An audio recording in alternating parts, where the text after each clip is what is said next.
Heaven's California.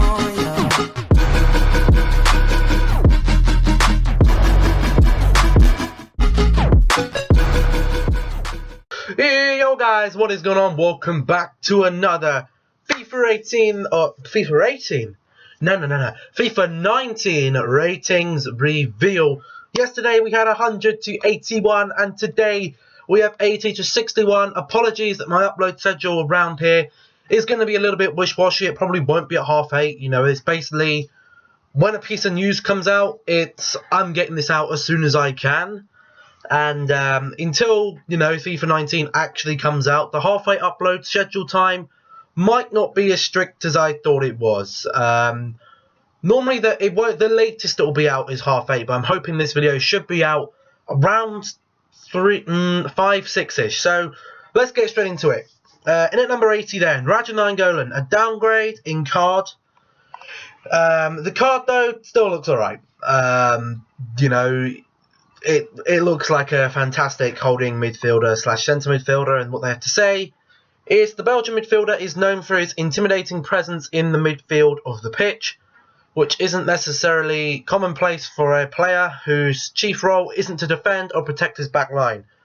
Nainggolan is truly two-way in that he is nearly as good with the ball as he is getting it back. His 83 physical and defending ratings give him the edge when trying to intercept or tackle, while a respectable 82 dribbling rating provides the confidence and composure he needs to create something for his attackers. Nainggolan, fantastic card, looks absolutely brilliant. And then we're into 86s, so there's 79 86 rated stock cards in the game. The general consensus so far, I was having a look, I'll see if I can put up the tweet at the end of this. It's somewhere, I can't remember who tweeted it, I'll have to have a look later. If I can find it, I'll whack it on the end. But there was a graph showing like the ratings and stuff and how each player from yesterday was compared to. But here we go then. 79 comes in. Alexandro still looks absolutely amazing at left back. Keeps that 86 rating. Looks like a very, very OP card. And the description here: steadily building his reputation around the world after making his presence known in Serie A, Brazilian left-back Sandro brings a balanced skill set to a position that is probably more important than ever before. He's a menace when running up the pitch, leaving opponents in his dust with his 85 pace and 81 dribbling ratings, but as with any top fullback, Sandro also possesses dangerous defending and physical ratings that make him more capable of standing up against even the most talented of wingers. Yep, Sandro looks like a very, very solid card once again. Coming in at 78 then, it is Medi Bonatia, who I believe has got a +1 upgrade, and his card looks very, very good. You know, the 70 pace, 65 dribbling, he's okay on the ball. Passing, maybe not so great, but the 87 defending and physical 100% makes up for that. Good work rate, decent weak foot as well. Little description here: the Moroccan international has played for some of the world's biggest clubs in recent seasons, settling in Turin with Juventus after a loan spell. Bonatia has all the key attributes of a top defender, including 87 defending and 85 physical ratings. He has an important role in the Juventus defence, using his height to dominate in the air and his experience to organise players around him. Obviously now he is, 31, so yeah, getting on a bit instantly, Medi Bonatia. But in at number 77, we have Danny Parejo. Obviously a fantastic season last year. Had an upgrade from an 82 to an 84 mid-year. And then this year, he's got a massive 86 rated card there. But the pace is an absolute killer. Now, what this chemistry style means here, well, do we know if chemistry styles in the game? I think they still are, but they just work and they don't actually show at the bottom. Even with the pace upgrade, would he be usable? I don't know, but he's got his stat size. This side is okay. It's just that killer pace, man. That pace kills him. But you know, though often deployed in the deeper midfield role, Parejo's strengths tend to skew towards the offensive. Whether he's creating something for a teammate with a clever pass or bursting into the box to take a shot for himself, Parejo has a particular set of skills that make him very dangerous in just about any situation. And then we see my top favourite player to use in FIFA 18. Hopefully the same for FIFA 19 if I can get my hands on him at some point. It's the one and only Nemanja Matic. Oh my goodness, his long shots are deadly, aren't they? He's got the pace, doesn't matter. I don't care about the pace. The shooting is fantastic. The 79 passing, you boost up shooting, passing, or maybe just shooting, pace and dribbling with the keeping the defending and physical. Coming up to 30 years old this year. Well, this year he will be 30, but still got a good few years in the tank. Generally deployed solely as a defensive mid. Serbian international Nemanja Matic treats his role like a highly specialised craftsman would. With 83 defending and physical ratings, Matic can do merely anything needed in a defensive capacity, which he is often tasked with doing. And they need to add, we'll just type a bit on the end here, and has amazing long shots. But in at number 75 then, we have 86 rated Douglas Costa, a huge upgrade, +3 upgrade for Douglas Costa. His card looks absolutely insane. 5-star skills, left-footed, can whip a ball in the box, can possibly cut in on the weak foot as well, 3-star weak foot, medium-high work or high-medium work rates, 5'8", the perfect winger for me. Oh, we just, bit of a spoiler alert there. One of the fastest left midfielders in the game. Costa's 95 pace is nothing short of electrifying. Combined with his 91 dribbling rating, the Brazilian excels at getting into precarious positions on the left-hand side, which he can fire in crosses or cut inside to shoot. Fantastic, Douglas Costa, big thumbs up for me. And we saw the next one then. It's Cesar Azpilicueta, and you'd look at his centre-back card and you think, well, he isn't that great. But it's the pace, the passing, the dribbling. You can get the ball with Azpilicueta and you can take him to the halfway line and he'll find a pass. He's absolutely amazing. His team of the season is a fantastic card. And after making that transition from fullback to centre-back a couple of seasons ago, the Spaniard has thrived by playing the position to his strengths. Azpilicueta has a whopping 87 defending rating, which illustrates his excellence at the most important part of his position. While he is not as tall as some of the giant centre-backs out there, his strengths more than compensate as he has cemented a spot in one of the best defences in the English Premier League. Won't be so sure about that, but I'll let it slide. Naldo, another player with a big upgrade. I believe he had an 84 rated stock card, possibly an 85. He's either had a +1 or a +2. His centre-back card looks very, very good. Once again, you know, the height, 6'6", what a monster. The Brazilian Colossus is tall, even by centre-back standards, standing at 6'6", meaning that challenging him for the ball in the air is often utterly futile. He is not only just a giant body in the box, though. His 87 defending shows how well-rounded Naldo is as a defender. The Schalke man is also surprisingly good at set pieces, known for blasting the ball into the back of the net with speed and accuracy, not always associated with centre-backs. Naldo, fantastic card there. 72, we have the one and only Mr. Fernandinho. In the prime of his career at Manchester City, the 86 CDM card the stats don't look that great. Okay, they don't look standout. You know, the passing isn't great. Defending is okay. He has that very similar, he plays very similarly on the pitch to someone like N'Golo Kante. Another paragon of the modern defensive midfielder, Fernandinho has the ideal attributes for his position, with a few tricks up his sleeve for when he happens to make it further up the pitch. His respectable 83 defending rating is the centrepiece of his game, as he is usually tasked with recovering the ball in the midfield or defending his back line. But his 79 dribbling and 78 passing ratings are solid, which helps him keep composure when taking the ball forward, or to create attacks or to open space for teammates. Getting on with this then, 86 rated Miralem Pjanic. What was he last year? Was he an 85, I think? So he's had a +1. His card looks very, very good for a centre midfielder. You know, your box standard, high up midfielder with the good passing, good dribbling, decent-ish pace. My mouse has died again, probably because the battery's running out. 70 shooting, you know, decent defending as well. And they just have to say, perfectly suited to a deep line playmaker position. Pjanic has the chops to just create anything from the midfield. 86 dribbling ability keeps the defenders off his back, while the 86 passing rating lets him ping the ball over the pitch to kick off attacks and play his teammates through on goal. In at number 70, we have a huge upgrade to Leroy Sané. He started the year at 82 rated. He had a ratings refresh at 84 rated. And now Leroy Sané comes in at 86 rated. He's going to be unbelievably expensive. I'm going to try and pull him at the start of the game because, as you know, at the start of the game is the only time I condone spending FIFA points is at the start of the game. But 95 pace, 81 shooting, 78 passing, 86 dribbling, 70 physical, 4-star, 3-star, high, medium, left foot, 6 foot, fantastic winger, Leroy Sané. Another speedy winger who makes the leap to the top, to the world class with exceptional technique on the ball. Sané flies down the left with his 95 pace, but rarely loses the ball thanks to his 86 dribbling ability. Depending on how his team is playing, he's more than capable of cutting inside, lashing a shot at goal with an 81 shooting rating. Leroy Sané, big thumbs up there for him as well. In at number 86, we have Leonardo Bonucci. Was he not an 88 last year?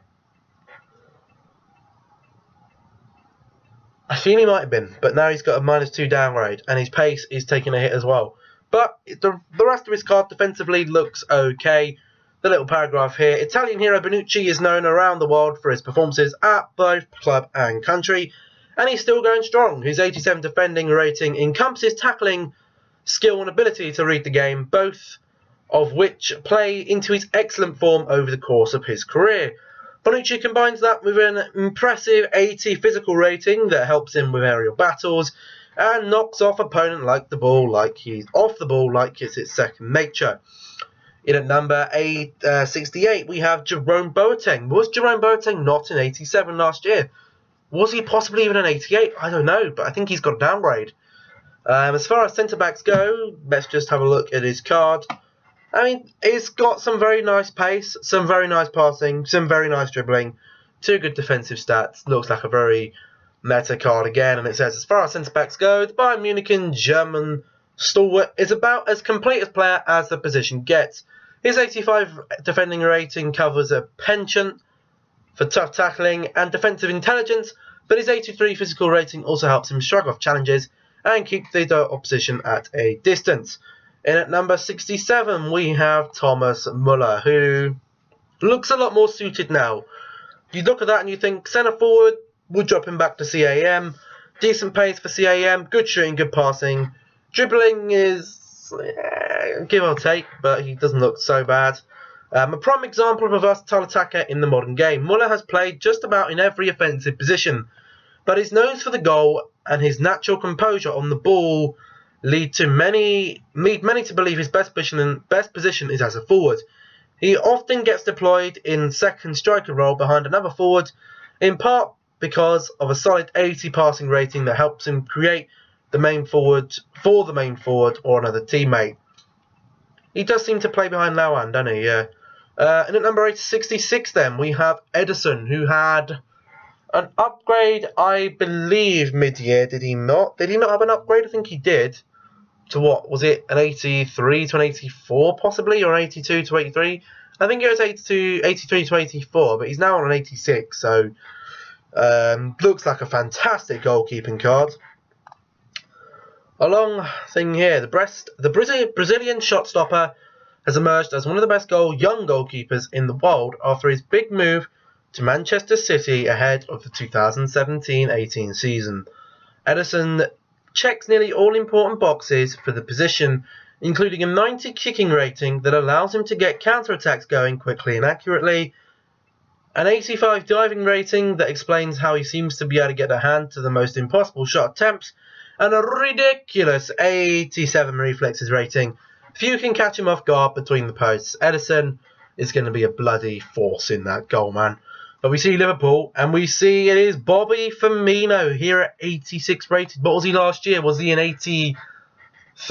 I think he was, 83 or 84. Again, looks better as a CAM just because of that pace and the high. I don't want my striker coming back. I want him staying forward. But a little different than many modern strikers, the Brazilian is well-rounded and versatile, just as able to flash his technique as he is to make an important pass and shoot from just about anywhere. Firmino does all the little things perfectly, and pretty much all big things as well, making him a dream for almost any manager. Firmino, he is a different forward, but he's a very good different forward, and I really like his play. And then at number 64, we have Marco Verratti, who has received a -1 downgrade, and his card looks a little underwhelming. You know, he's got the good passing and good dribbling. Defensively, he's going to get bullied with a 66 dribbling, and he's not going to be so great at shooting. So, a box-to-box at 5'5", you never really see Verratti that much, do you? But ridiculously talented with the ball at his feet. The Italian midfield maestro Verratti creates space and kicks off attacks either on his own or with a slick, incisive pass to split the defence wide open. Though he frequently starts as a deeper, in more central position, Verratti is usually found all over the midfield, picking up the ball and making things happen when the opposition least expects it. Fantastic there. Marco Verratti comes in at number 64. 63, we see Manchester City, and we see Nicolas Otamendi. He was an 85 rated last year. After his upgrade, he gets an 86 this year. He looks okay as a centre-back goes. Argentine centre-back Otamendi has built his stock up considerably over the past few seasons with Manchester City, thanks to many strong performances in the heart of the defence for the reigning Premier League champions. He has an 86 rating defensively and an 80 physical rating, yet another centre-back skill set that makes him a proficient tackler, strong in the air, and easily able to hold his own when fighting an opponent, and he makes it in at number 63. 62 is Thiago, who I believe last year was an 88 rated, and this year only gets the 86, a -2 downgrade.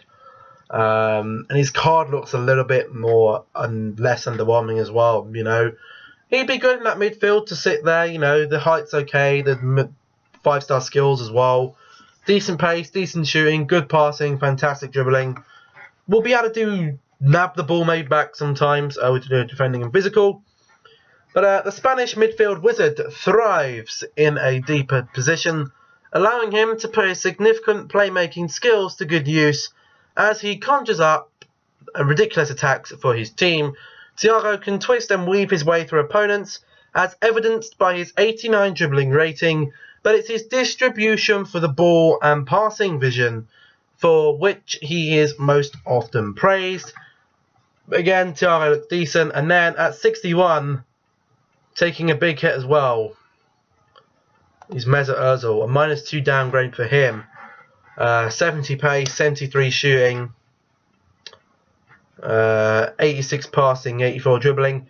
Never been a fan of using Ozil in Ultimate Team. I had him at the start of one before, and I used him for a while, and I just ended up selling him because he just wasn't good enough for me to be able to do that. You know, only 2-star weak foot, 4-star skills, 5'11", medium low, left foot. I'm not a fan of left-footed players, really, unless they're striker and I can play them in a 2.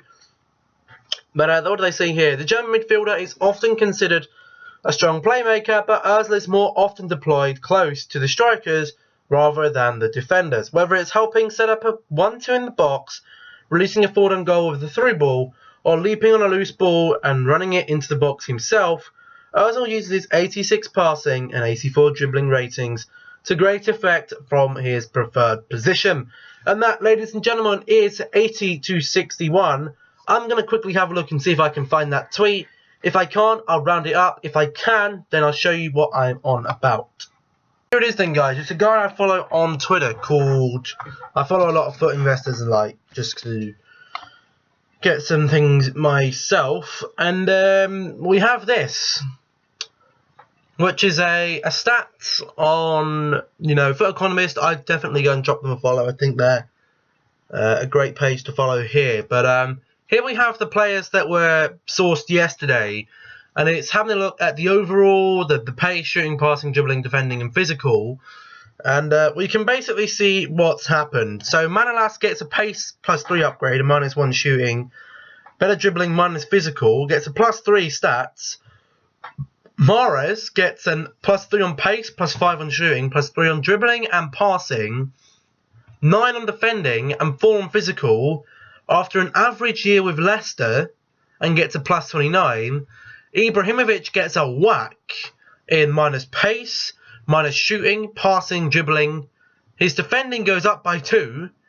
His physical is down by 4. His overall's down by 3, which means he gets a -20. But you'd expect that. Sterling gets a 0 pace, +2 shooting, but the +2 shooting, I believe, is based on their first card when they first come out into the game. So this time last year, his shooting's better, passing's better, dribbling's better. Gets a -1, -5 to physical. No better pace, but +5 total stats and +3 overall. Matuidi gets more defending, more defending, dribbling and shooting, minus in physical, but gets a +4. Asensio gets better pace, shooting and defending, more importantly, and gets a +14. Milinkovic-Savic has a -2 in pace, a +8 in Savic in his shooting, passing, a +4 in his defending, +3 in dribbling, +1 in physical, gets a +5 on his overall, gets to a +26 stats. We see Kimmich, he's had a decent time. Ziyech has had a great time in defending, +14 defending, I don't know what the hell that's about. Koke gets a minus in pace, better defending and better physical. Royce gets better defending, but minus pace, shooting, passing, gets a minus there.